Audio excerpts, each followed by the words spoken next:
Friends, आज हम बात कर रहे हैं यस बैंक की। आज संडे है फ्रेंड्स, और आज हॉलीडे होने की वजह से हम यस बैंक के आज स्टॉक को अच्छे से डिस्कस करेंगे। बहुत सारे ऐसे पॉजिटिव सिग्नल निकल के आ रहे हैं जो बता रहे हैं कि आने वाले समय में यस बैंक के लिए बहुत कुछ अच्छा हो सकता है।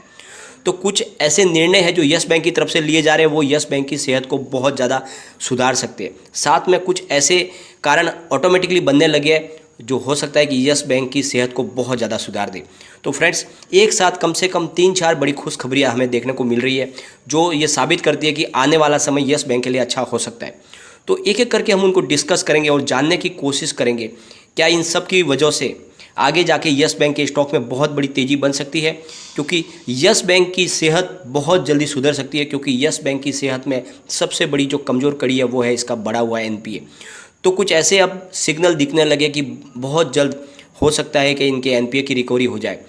तो जिस तरह से प्रशांत कुमार ने जो निर्णय लिए थे उस निर्णय का असर होने लगा है और यस बैंक की सेहत में बहुत जल्द बड़ी सुधार आने की संभावना बन रही है। तो सारी की सारी संभावना इस वीडियो के माध्यम से तलाशेंगे।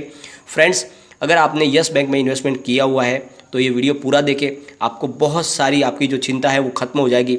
लेकिन फ्रेंड, उससे पहले अगर आप पहली बार हमारे चैनल पे आए तो चैनल को सब्सक्राइब कर दीजिए, एक बेल आइकॉन दबा दीजिए ताकि जब भी नया वीडियो बने पहला नोटिफिकेशन आपको मिले। वीडियो पसंद आए तो लाइक शेयर जरूर कीजिए। चलो फ्रेंड, वीडियो स्टार्ट करते हैं। मैं हूँ आपका दोस्त SB दवे और हमारे अपने चैनल ऑनलाइन कमाई में आपका बहुत बहुत स्वागत है।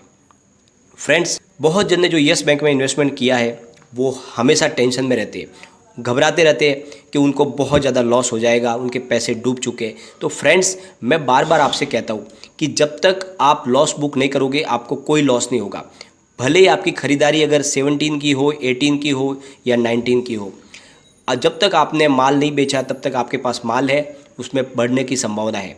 क्योंकि प्राइस नीचे आनी थी वो आ चुकी है, रिजल्ट भी Q4 का आ चुका है, रिजल्ट को हमने देख लिया है, उसको अच्छे से एनालिस्ट भी कर लिया है और रिजल्ट अच्छा है। और इस रिजल्ट के बाद में एक बात समझ में आ गई है कि आने वाले समय में इससे बेहतरीन रिजल्ट आएगा और प्राइस डेफिनेटली बढ़ने वाली है।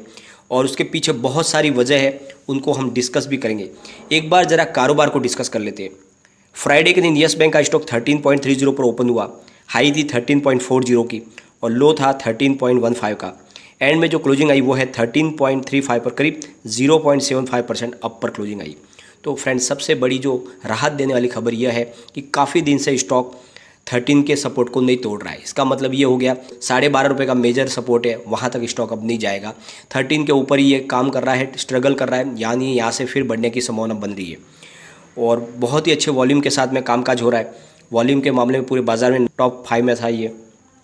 फ्रेंड्स, सबसे बड़ी बात, प्रशांत कुमार का जो मैनेजमेंट है वो लगातार ऐसे निर्णय ले रहा है जिसकी वजह से यस बैंक की सेहत में काफ़ी जल्दी अच्छी रिकवरी हो सकती है। फ्रेंड्स, जैसे ही कमांड उनके हाथ में आई उन्होंने ऐसे बिजनेस को बंद करना शुरू कर दिया जिनकी वजह से यस बैंक की सेहत में नुकसान हो सकता था। और फ्रेंड्स, अब जो न्यूज़ निकल कर आई है वो बहुत ही ज़्यादा यस बैंक के लिए अच्छी है। यस बैंक और ICICI बैंक ने क्रिप्टो करेंसी एक्सचेंज जो कि वजीर एक्स, जेपे और कॉइन स्विच कुबेर को बैंकिंग सपोर्ट प्रोवाइड करते थे, उन्होंने अब वो बंद कर दिया है। यानी यस बैंक ने क्रिप्टो करेंसी के साथ में कारोबार करने के लिए टाइप किया हुआ था बिजनेस का, लेकिन अब यस बैंक ने निर्णय लिया है कि वो आगे उनको बैंकिंग सेवाएं प्रोवाइड नहीं करेगी उन एक्सचेंज को जो क्रिप्टो करेंसी का कारोबार करती है। और इसी को अनुसरण करते हुए पेटीएम ने भी डिसाइड किया कि वो भी अब क्रिप्टो करेंसी एक्सचेंज को अपनी सेवाएं प्रोवाइड नहीं करेंगे।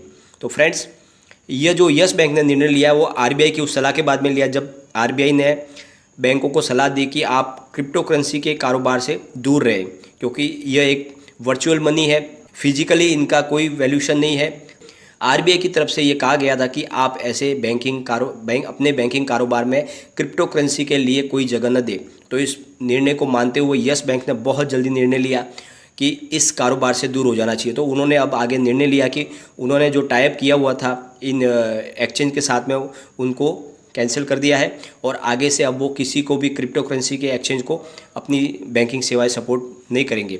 तो एक बहुत ही अच्छा निर्णय लिया गया है, क्योंकि क्रिप्टो करेंसी में आगे जाके कुछ भी ऊंच नीच हो सकती है। जिस तरह से बहुत ही ज़्यादा प्राइस में अप डाउन हो रहा है, उससे लग रहा है कि इसमें बहुत बड़ी तकलीफ हो सकती है। हमारे हिंदुस्तान में इलीगल नहीं है क्रिप्टो करेंसी, लेकिन फिर भी आरबीआई की तरफ से ये सजेस्ट किया गया था बैंकों को कि आप इससे थोड़े दूर ही रहे। तो यस बैंक ने उस बात को मानते हुए तुरंत निर्णय लिया और क्रिप्टो करेंसी की जो एक्सचेंज थी उनको अपनी सर्विस देनी बंद कर दी। तो एक बहुत ही अच्छा निर्णय लिया गया है, एक पॉजिटिव मूव है प्रशांत कुमार की तरफ से। अब फ्रेंड्स, जो गुड न्यूज़ निकल के आ रही है वो यस बैंक के लिए, वो ये है कि DHFL के जो प्रमोटर है कपिल वाधवान, उन्होंने ऑफ़र दी है कि आप मेरी कंपनी मुझे फिर से सौंप दें, मैं आपको पूरी रकम चुकाऊंगा, जिसका भी कर्जा है वो पूरी रकम चुकाऊंगा। यानी 91,000 करोड़ का जो कर्ज है वो पूरा का पूरा मैं चुकाऊंगा, मुझे थोड़ा समय दे। जबकि एक तरफ पीरामल ग्रुप की डील मानने पे सिर्फ 34,000 करोड़ ही रिकवर हो रहे हैं। तो ऐसे में जो यस बैंक के पैसे डूबे हुए उनको सिर्फ 30% ही रिकवरी की संभावना बन रही है। लेकिन अगर अब कपिल वाधवान की जो ऑफर है उसको मान लिया जाता है तो पूरी की पूरी जो रकम है वो यस बैंक की उनको मिल सकती है। तो एक बहुत बड़ा पॉजिटिव सिग्नल मिल रहा है कि आने वाले समय में यस बैंक के एनपी में बहुत बड़ी रिकवरी हो सकती है। साथ में फ्रेंड्स, अनिल अंबानी की तरफ से भी दो पॉजिटिव न्यूज़ निकल कर आई है। एक तो अनिल अंबानी के लिए सुप्रीम कोर्ट की तरफ से जो फैसला आया है उसके हिसाब से अब जिसने भी पर्सनल गारंटी दी है अपनी कंपनी में लोन लेने के लिए, उनको उस पर्सनल गारंटी के तौर पर अपनी पर्सनल एसेट बेच के उस लोन को चुकाना होगा। तो एक तरह से ये बहुत बड़ा एक पॉजिटिव मूव अब दिख रहा है, क्योंकि अगर अनिल अंबानी की कंपनियों के पास पैसे नहीं है, उनकी कंपनी बैंकरप्सी में चली गई है, तो अनिल अंबानी की खुद की जो उनकी पर्सनल प्रॉपर्टी है उसको बेच के भी उनको पैसे चुकाने होंगे। तो यस बैंक की ज़्यादा से ज़्यादा रकम रिकवर होने की संभावना बन रही है, जो एक बहुत बड़ा पॉजिटिव मूव है। साथ में फ्रेंड्स, सरकार की तरफ से स्विट्जरलैंड की बैंक को कहा गया था कि आप हमारे जो अनिल अंबानी के अकाउंट है उसकी जानकारी हमारी सरकार को साझा करें। तो वहाँ की एपेक्स कोर्ट ने इस बात को मान लिया है और अब स्विस बैंक अनिल अंबानी के साल 2012 से लेकर साल 2019-18 तक के बीच के जो भी ट्रांजैक्शन हुई है वो सारी की सारी डिटेल अब साझा करेगी हिंदुस्तान सरकार के साथ में। तो ऐसे में जितने भी पैसे की जो हेरा फेरी हुई होगी या वो रकम अब वापस मिलने की संभावना बन रही है। तो अनिल अंबानी और उनके परिवार के जितने भी अकाउंट है, उनके दोनों बच्चों के अकाउंट, उनकी वाइफ के अकाउंट, उसकी सारी जानकारी अब हिंदुस्तान की सरकार को मिलेगी। तो वहाँ से रकम जो है वो भी रिकवर होने की संभावना बनेगी और वो रकम के माध्यम से जो भी पैसे डूबे हुए यस बैंक के, वो पैसे मिलने की पूरी संभावना बन रही है, प्रबल संभावना बन रही है। तो इस वजह से आने वाले समय में अनिल अंबानी से भी ज़्यादा रिकवरी की संभावना बन चुकी है। साथ में DHFL की तरफ से कपिल वाधवान ने कहा है कि मैं पूरी रकम चुकाने को तैयार। इसका मतलब आने वाले समय में वहाँ पर भी 100% रिकवरी हो सकती है यस बैंक की। तो बहुत ही ज़्यादा पॉजिटिव माहौल बनने लगा यस बैंक के लिए। ये आने वाले समय के लिए ऐसे सिग्नल है कि यस बैंक की सेहत जल्द से जल्द अब अच्छी हो सकती है, क्योंकि उनके एनपीए की बड़ी रिकवरी हो सकती है। तो फ्रेंड्स, सबसे बड़ी बात, प्रशांत कुमार लगातार जो निर्णय ले रहे हैं उनकी वजह से यस बैंक की जो सेहत में कोई भी अगर तकलीफ आने वाली हो तो उसको पहले ही वो भाप लेते हैं और बहुत जल्द अच्छे निर्णय ले रहे हैं। क्योंकि जैसे आपको पता होगा पिछले दिनों उन्होंने ऐसे कारोबार को बंद कर दिया जिसकी वजह से यस बैंक को बहुत ज़्यादा खर्च हो रहा था। तो उन्होंने बहुत सारी ऐसे ब्रांचें भी बंद कर दी जहाँ पर लोगों का आना जाना कम था, बहुत कम अकाउंट थे। साथ में उन्होंने बहुत सारे ATM बंद कर दिए और ATM बंद करने की वजह से उनके खर्च में काफ़ी कटौती हुई। और फ्रेंड्स, सबसे बड़ी बात, अब उनकी जो ऑफिस है वो भी उनके पर्सनल प्रॉपर्टी के ऊपर जाएगी, यानी रिलायंस सेंटर के ऊपर शिफ्ट हो जाएगी। तो वहाँ से भी उनके बहुत बड़े खर्च में कटौती होने वाली है। तो लगातार जो निर्णय लिए जा रहे हैं वो बहुत ही ज़्यादा पॉजिटिव है और एग्रेसिव तरीके से वसूली भी की जा रही है। और साथ में बिजनेस बहुत सारे वो क्लोज कर रहे हैं जहाँ पर प्रॉफिट की संभावना कम है और ऐसे बिजनेस बढ़ा रहे हैं जहाँ से अच्छी खासी उनको प्रॉफिट मिल सके। तो उन्होंने निर्णय लगातार बहुत अच्छे लिए। आपको पता ही होगा उन्होंने सेल्स फोर्स के साथ में जो टाइप किया था उसकी वजह से उनकी लोन देने की कैपेसिटी बहुत ज़्यादा बढ़ गई है, क्योंकि बहुत ही कम समय में अच्छा वो लोन बांट पा रहे।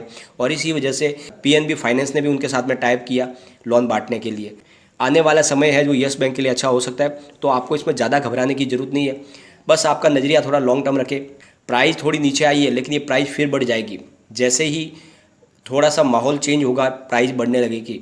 यस बैंक के साथ सबसे बुरी बात यह है कि बहुत सारे लोग ऐसे लगे हुए हैं जो लगातार इसके शॉर्ट के टारगेट दे रहे हैं, नीचे के टारगेट दे रहे हैं, परंतु वो कामयाब नहीं हो रहे। बार बार वो 10 के टारगेट दे रहे, 6 के टारगेट दे रहे, लेकिन कितने महीने हो गए स्टॉक नीचे नहीं आया, अभी भी 13 के ऊपर है। तो आपको घबराने की जरूरत नहीं है, क्योंकि मैंने काफ़ी समय से आपको लगातार बोला है 12.5 का इसका मजबूत सपोर्ट है और जब तक स्टॉक उसके ऊपर है ये नीचे नहीं आ सकता। तो इसमें ज़्यादा आपको घबराने की जरूरत नहीं। और जिस तरह से आप पॉजिटिव माहौल बनने लगा है, बड़े एनपीए की रिकवरी की संभावना बनने लगे, उससे लग रहा है कि यस बैंक बहुत जल्द अच्छा होने वाला है।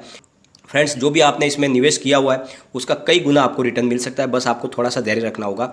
लेकिन फ्रेंड, कोई भी इन्वेस्टमेंट करने से पहले अपने फाइनेंशियल एडवाइजर से एक बार एडवाइस ले ले या अपना खुद का रिसर्च करें, क्योंकि मैंने वीडियो आपके एजुकेशनल पर्पज़ के लिए ही बनाया। वीडियो पसंद आए तो लाइक शेयर जरूर कीजिए और चैनल को सब्सक्राइब कर दीजिए। Thank you friend.